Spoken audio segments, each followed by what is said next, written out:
आज हम लोग chemistry class 12 P block elements के ट्राईहाइड्राइड्स के थर्मल स्टेबिलिटी और रिड्यूसिंग कैरेक्टर के बारे में डिस्कशन करने जा रहे हैं। तो thermal stability on moving down the group, what will be the order of thermal stability for different elements of group 15, क्या होगा उनका order, and what are the factors which are going to influence the thermal stability of these trihydrides, इस पर हम लोग discussion करने जा रहे हैं। And after that we have some interest towards having the reducing character. उनका रिड्यूसिंग कैरेक्टर ग्रुप में डाउन जाने से, on moving down the group, कैसे वैरी करेगा और उनका ऑर्डर कैसे होगा। ठीक है, तो इंडिविजुअल टू एलिमेंट्स के कंपैरेटिव स्टडी में भी थर्मल स्टेबिलिटी और रिड्यूसिंग पावर आपको एमसीक्यूज में पूछा जा सकता है, या फिर उसके इंक्रीजिंग और डिक्रीजिंग ऑर्डर भी एमसीक्यूज में पूछे जा सकते हैं, और इससे रिलेटेड दूसरे एमसीक्यूज का भी आप आंसर कर सकते हो। तो आइए हम देखते हैं कि इनका थर्मल स्टेबिलिटी क्या होगा। यहां पर हम देते हैं ट्राईहाइड्राइड्स ऑफ ग्रुप 15 एलिमेंट। ठीक है, ये ट्राईहाइड्राइड्स आपको पता है कौन कौन होंगे, NH3, PH3, ASH3, SBH3 and BiH3। हम इसको इंडिविजुअल वे में इतना क्लैरिटी के साथ इसलिए बता रहे हैं ताकि जीरो लेवल स्टूडेंट भी इसको समझने में कहीं कोई परेशानी महसूस नहीं कर सके। मैं क्लियर? अब इनका समझने के लिए हम डिकम्पोजिशन पॉइंट भी यहां लिख देते हैं कि इनका डिकम्पोजिशन पॉइंट क्या होगा। डिकम्पोजिशन टेम्परेचर आएंगे, डिकम्पोजिशन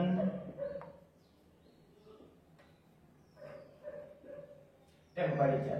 सबसे हाई टेम्परेचर होता है अमोनिया का 1300 डिग्री से, नेक्स्ट 440 280 डिग्री से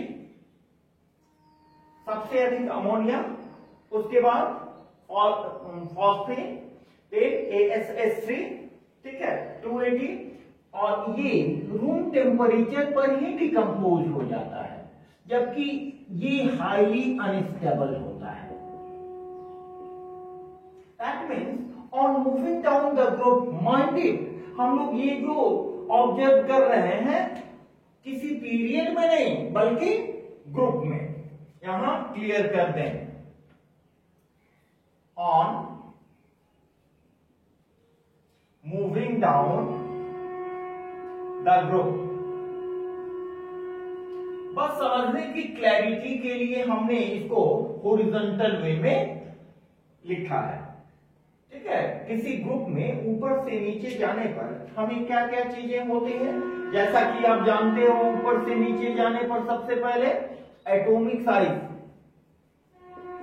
atomic size of central atom क्या होगा जी, सेंट्रल एटम, वेरी गुड, बढ़ेगा,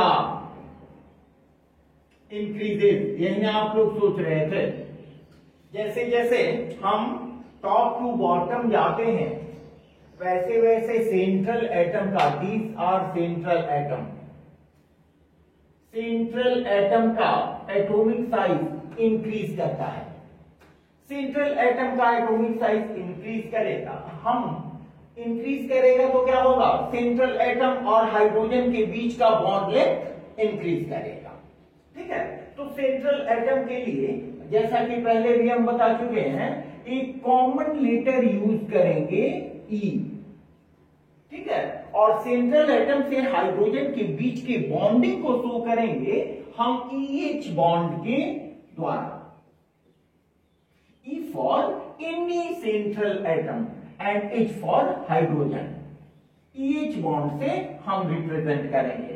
तो जैसे जैसे एटॉमिक साइज बढ़ेगा उसका EH बॉन्ड भी रेगुलरली इंक्रीज करेगा।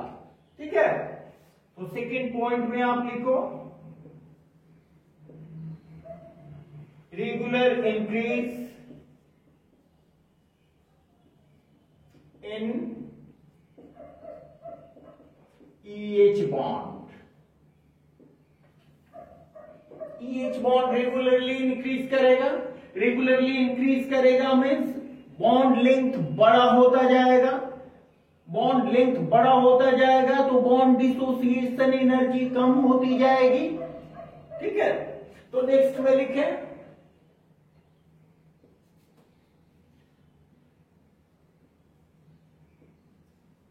Regular decrease in bond dissociation energy. Bond dissociation energy what is the energy required to break the bond. तो बॉन्ड अगर लंबा होगा मीन्स वो कमजोर होगा, कमजोर होगा तो उसको तोड़ने में हमें कंपैरेटिवली कम एनर्जी की जरूरत होगी, that is bond dissociation energy और enthalpy.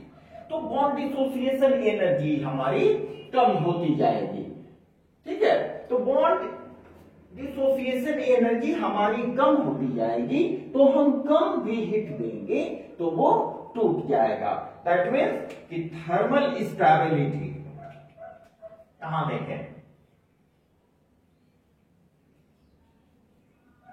Thermal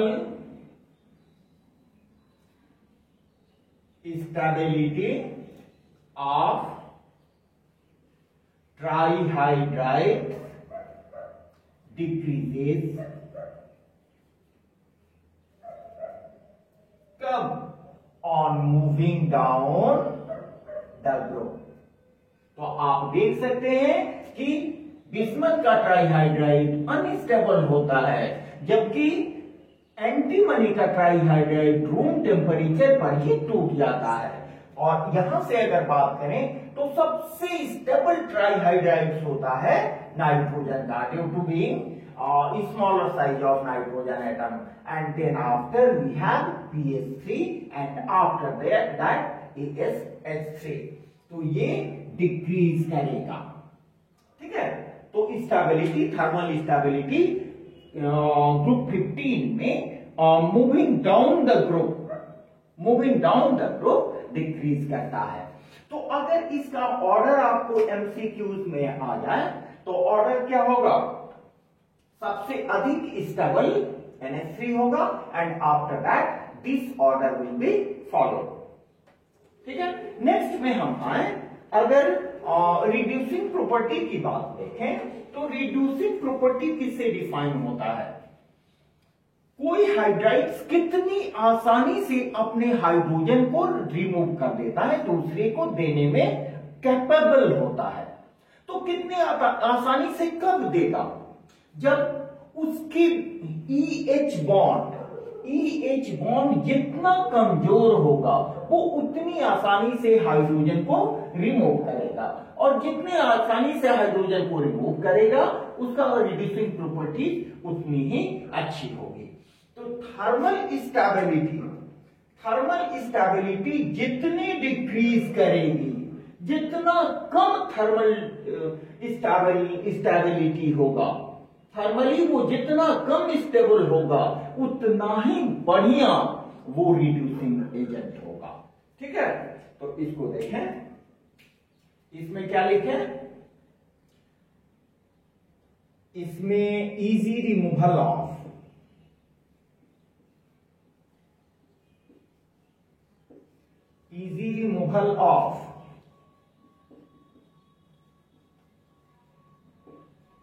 hydrogen atom of EH bond से कनेक्टेड जो भी हाइड्रोजन एटम है वो इजी रिमूव किए जाएंगे, जिससे क्या होगा reducing character.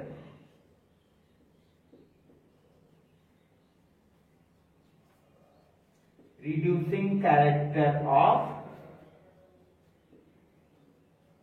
trihydrides of group 15 elements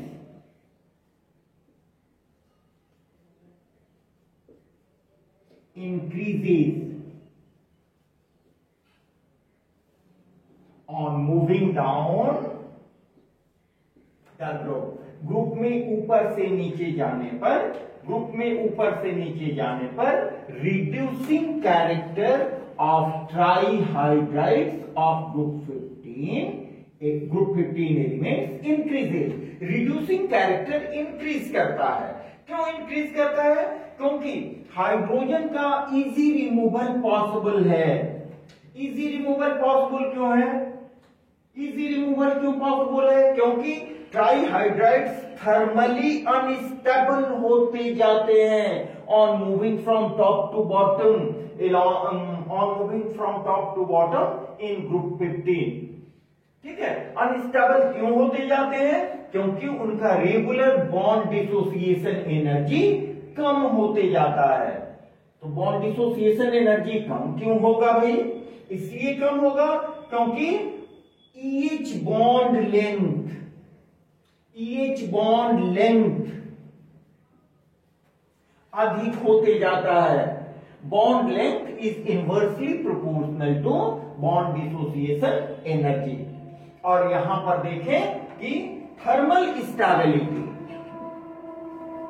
यहां पर कंक्लूजन में आप लिखें थर्मल स्टेबिलिटी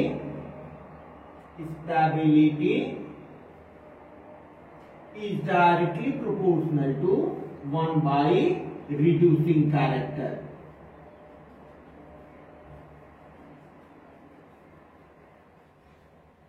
अगर थर्मल स्टेबिलिटी अधिक होगी तो रिड्यूसिंग कैरेक्टर कम होगा।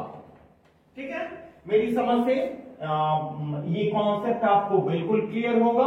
एमसीक्यूज के लिए भी अगर ऑर्डर आपको आए तो आसानी से ये ऑर्डर आप दे सकते हैं। अगर किसी दो एलिमेंट में कंपैरिजन के लिए आए तो मोस्ट प्रोबेबली आपको यही दो एलिमेंट पूछा जाएगा, या फिर इतने हाइड्राइड्स में सबसे अनस्टेबल कौन होगा, तो आप उसका भी जवाब दे सकते हो।